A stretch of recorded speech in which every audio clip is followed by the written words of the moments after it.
वैशाख 1 गते जाने, वैशाख 1 गते जाने होइन, वैशाख 1 गते कहाँ चाहिँ जाने? युवा जागृति कार्यक्रम हेर्न जाने।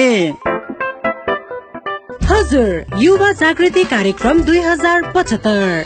वक्ताहरू रेभरेन्ड डाक्टर मंगलमान महर्जन, भुवन देवकोटा र समय कुमार रम्तेल। कलाकारहरू गायिका अन्जु पन्त, गायक राजेश राई, बाल गायक माइकल सिन्हा र हास्य कलाकार कुमार अब्राहम। साथमा आकर्षक नृत्यहरू पनि रहनेछन्। मिति 2075 साल वैशाख 1 गते शनिबार। समय दिउँसो 2 बजे।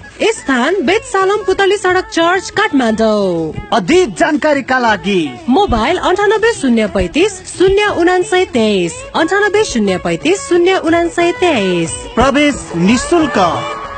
आयोजक नेपाली क्रिस्चियन युवा मञ्च।